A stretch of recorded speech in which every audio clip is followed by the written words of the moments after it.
এটা একটা বিন্নি ভাত। বিন্নি ভাতের সাথে নারিকেল, চিনি, একটু লবণ মিশিয়ে আমরা খাই। এটা আবার অনেকে ভাতের মতো ব্যবহার করে, তরকারি দিয়ে খায়। তা আমি এখন এগুলা বাড়বো।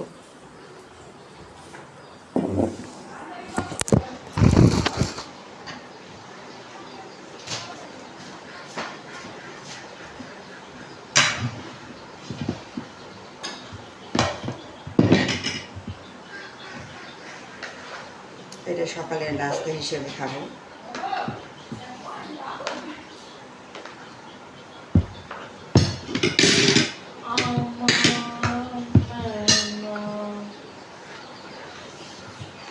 এখানে নারকেল, চিনি, লবণ দিয়ে মাখা হয়ে গেছে। এখন আর এটার সাথে আর কোনো তরকারি লাগবে না, এমনি খেতে ভালো লাগে। এটা আমার মেয়ে। না, খাও, শুরু করো।